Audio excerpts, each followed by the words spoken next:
Most people trying to lose belly fat are doing the wrong workouts and completely wasting their precious time every day.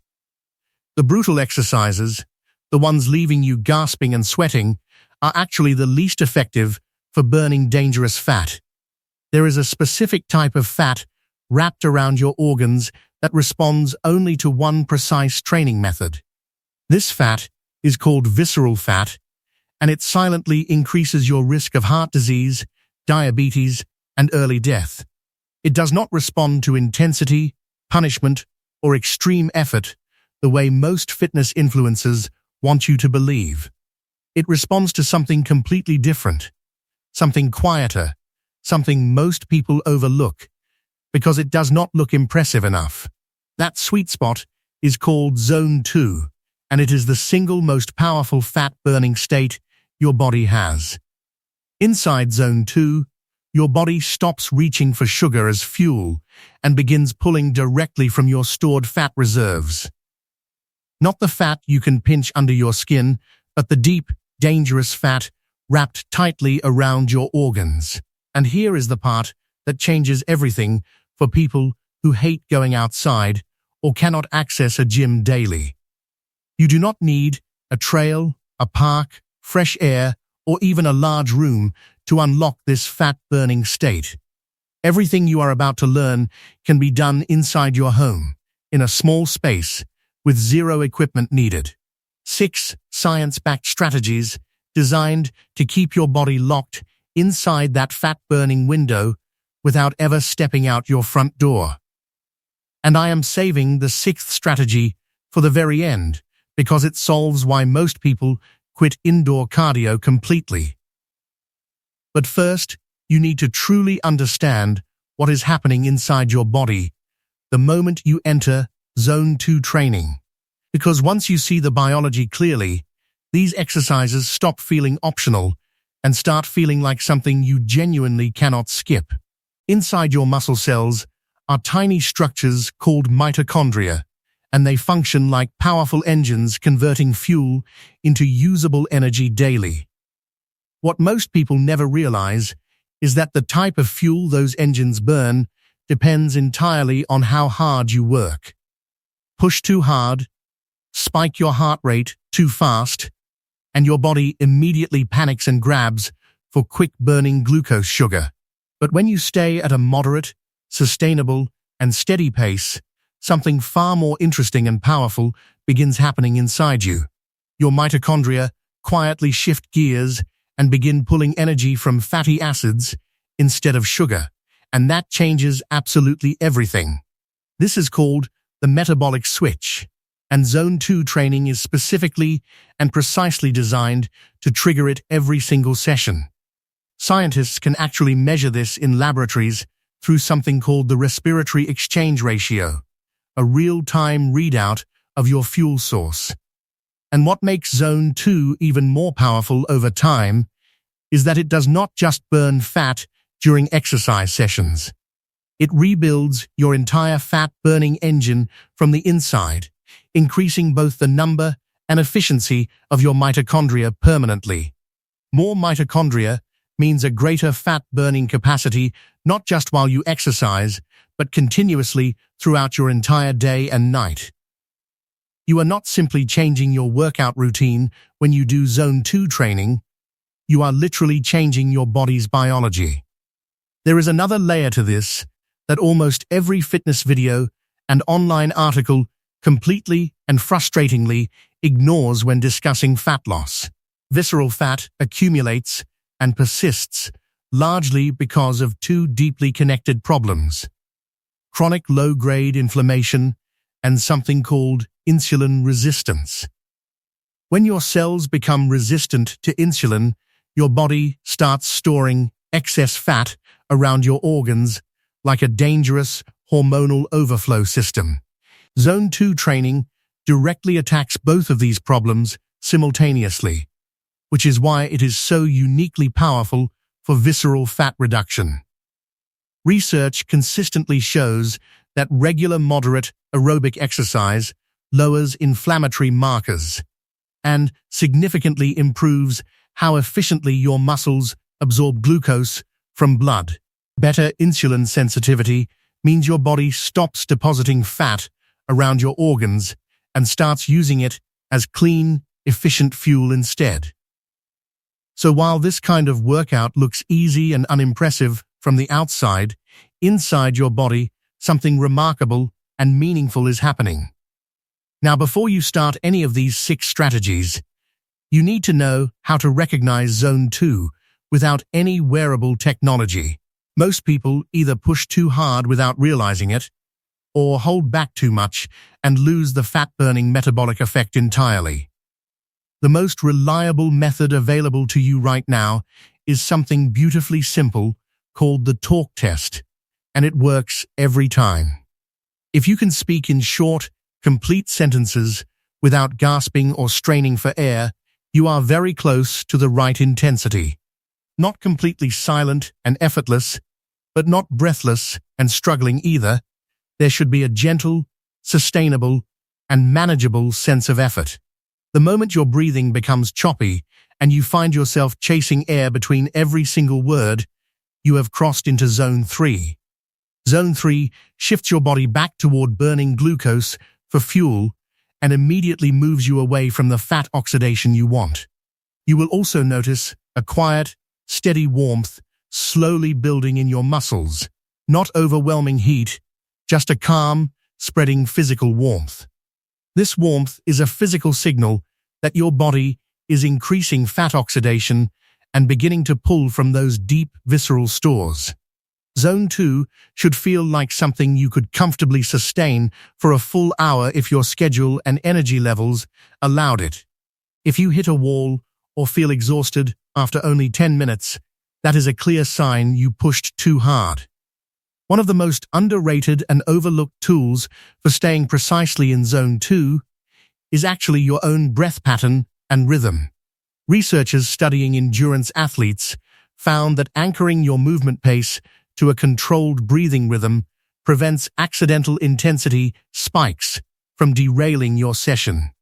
Try breathing in for 2 steady counts and out for 2 to 3 counts as a consistent and reliable pacing guide. This simple breathing pattern encourages a steady aerobic effort and discourages the enthusiasm-driven acceleration that pulls you out of Zone 2 unnoticed. If you feel a strong urge to breathe faster, that is not a sign to push through, it is a signal to slow down. Controlled breathing also supports vagal tone, the part of your nervous system responsible for keeping your heart rate calm and metabolically stable. Better vagal tone means smoother transitions in effort levels and helps maintain fat-focused metabolism instead of triggering stress hormones that burn glucose instead. Now let us get into the 6 strategies themselves, starting with the most controllable and precise Zone 2 tool available for indoor training. The first approach is the stationary bike, and it earns its well-deserved reputation as one of the most reliable Zone 2 methods. The reason it works so well is simple. Complete control over both resistance and cadence makes overshooting intensity almost completely impossible for most people. Keep the resistance low enough that pedaling feels smooth and effortless, not grinding or straining through each revolution of the pedals. Choose a cadence where breathing stays comfortable, conversation feels possible, and the effort feels genuinely sustainable for a long and extended period. Research on cycling metabolism confirms that low resistance combined with steady cadence consistently produces the highest measurable rates of fat oxidation during exercise. Your body does not need to struggle, fight, or suffer to burn fat efficiently. It needs a consistent and sustainable demand placed on it. Pay close attention to your upper body throughout the session, because this is where most people accidentally sabotage their own Zone 2 sessions. Tense shoulders, a tight grip, and a clenched jaw can artificially elevate your heart rate without any actual increase in your physical effort. Relaxation is not a luxury or a comfort preference during Zone 2 training. It is an active and essential performance skill you must practice. As the session continues and your breathing settles into a natural rhythm, that settling feeling is exactly when visceral fat oxidation begins accelerating. The second approach is controlled jumping jacks. And before you dismiss this as too simple or too basic for serious fat loss, wait. When performed at a moderate, rhythmic pace, jumping jacks fit cleanly and reliably inside the aerobic fat-burning window your body needs. The mistake almost everyone makes with jumping jacks is going too fast and accidentally turning a Zone 2 tool into a Zone 4 burst. The goal is smooth, repetitive, uninterrupted motion, no explosiveness, no power, no aggression, just pure and steady rhythmic continuity maintained over time. Studies on steady-state plyometric movement show that when intensity stays moderate, the body leans heavily on aerobic metabolism and fat oxidation rises significantly. Your breathing should deepen slowly and gradually, not spike suddenly. If you are breathless within 2 minutes, your tempo is simply too fast. The rhythm itself, not the speed, is what produces the metabolic effect you are looking for and training your body to sustain. A rarely mentioned structural advantage of jumping jacks is that they distribute workload across both your upper and lower body at the same time. No single muscle group gets overwhelmed quickly, which keeps your cardiovascular demands stable and keeps you locked precisely inside the Zone 2 fat-burning window. If space in your home is limited, simply shorten your lateral step. The continuous, uninterrupted movement is what matters most, not the range.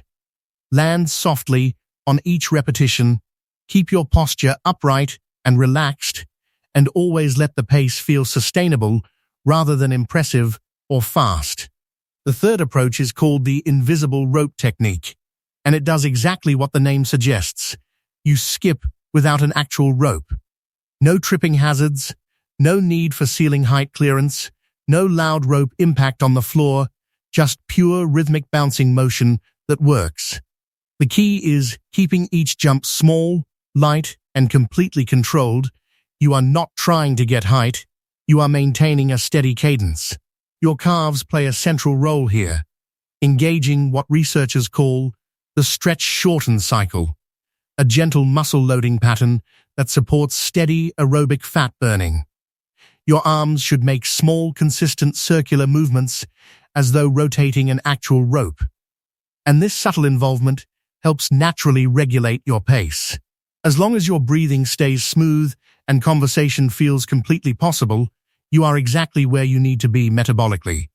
For anyone with sensitive joints or previous injuries, alternating single foot hops instead of 2-foot jumps dramatically reduces impact while preserving the full aerobic stimulus.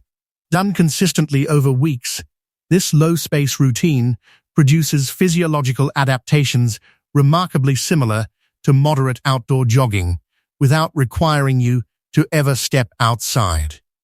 The fourth approach uses something nearly everyone already has somewhere in their home. A single step, a low platform, or even sturdy stacked books. Improvised step training is a genuine metabolic powerhouse when performed at the right controlled pace, with the right controlled intensity level consistently. Research confirms that stepping exercises at moderate intensity significantly increase both oxygen consumption and fat oxidation rates in ways that compound powerfully over time. The goal is never height, the goal is always rhythm. Step up, step down, repeat, breathe, and keep going without stopping. If your heart rate surges suddenly, the step height is too high and needs to be reduced immediately to protect your Zone 2 state. A common early mistake is choosing a step that is too tall, which pushes the movement into glycolytic intensity and breaks Zone 2 completely. Your quads and glutes do most of the work, but the predictable and repetitive nature keeps your cardiovascular system adapting efficiently without being overwhelmed. Over time, this routine meaningfully improves both aerobic capacity and insulin sensitivity, which are two of the most direct levers for reducing visceral fat. If balance feels uncertain during the session, keep one fingertip lightly touching a wall or sturdy chair throughout to maintain your steady, uninterrupted rhythm.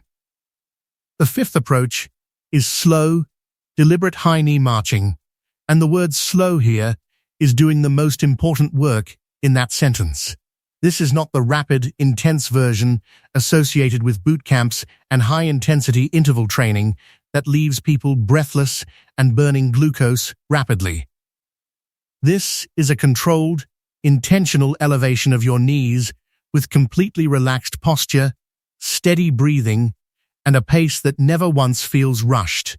Think of it as walking in place with genuine physical purpose, purposeful, calm, deliberate, and sustainable for extended periods without fatigue or strain.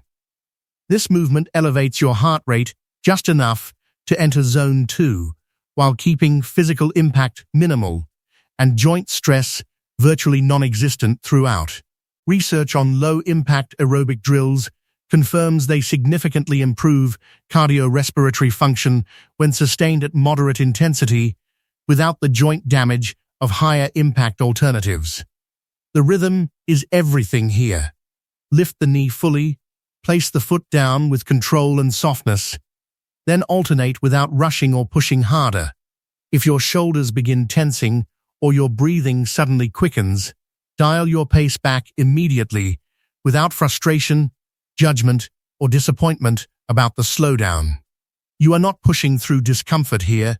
You are teaching your body to access fat stores calmly through a steady, unhurried signal instead.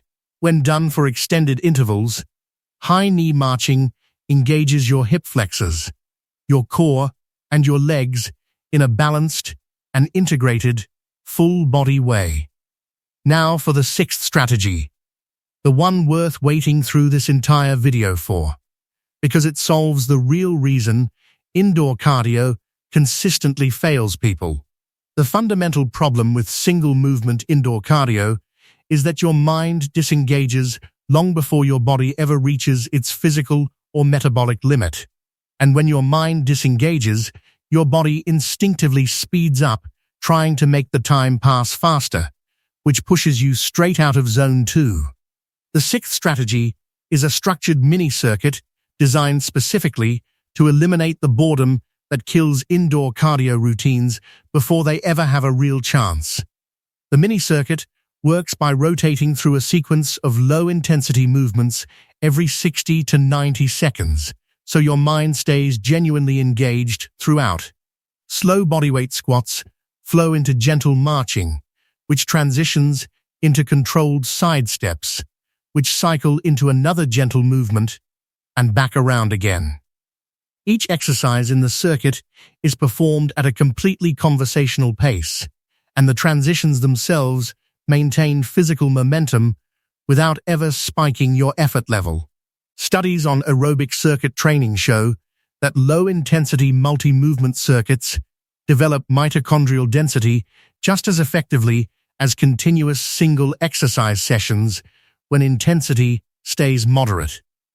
The rotating structure also prevents localized muscle fatigue, which matters because fatigue in one muscle group can artificially elevate your perceived effort and heart rate.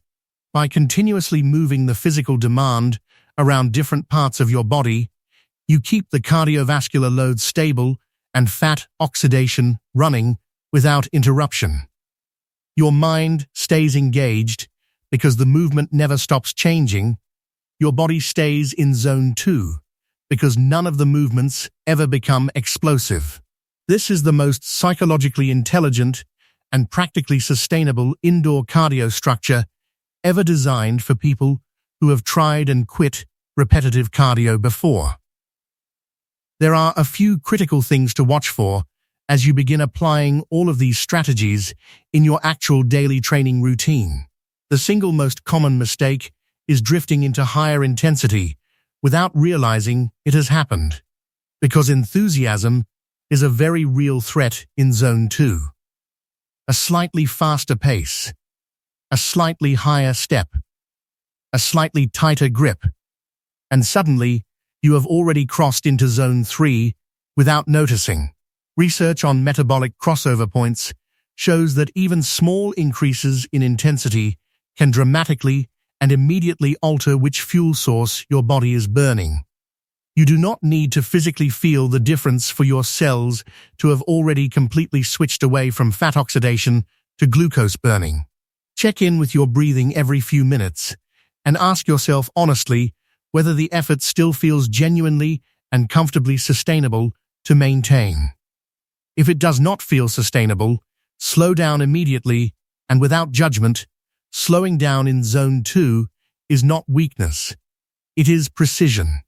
In zone 2, relaxation is not passive recovery. It is an active, deliberate, and essential component of the training itself every single session. The more relaxed and calm you stay, the more precisely you can sustain the metabolic zone that actually drives meaningful, visceral fat reduction over time. Progress in this kind of training is measured slowly and with the right indicators, not with dramatic before and after photos taken weeks apart. Waist circumference is one of the most reliable external markers because abdominal measurements correlate strongly and consistently with actual reductions in dangerous visceral fat. But internal signs matter equally. If you can sustain longer sessions with stable breathing and lower perceived effort, your aerobic system is genuinely improving. If your resting heart rate is gradually declining week by week, that is a real and meaningful sign your cardiovascular adaptation is working and progressing. And if your daily energy feels more stable, more even, and more consistent, your body is becoming more efficient at using fat as continuous fuel. These changes are quite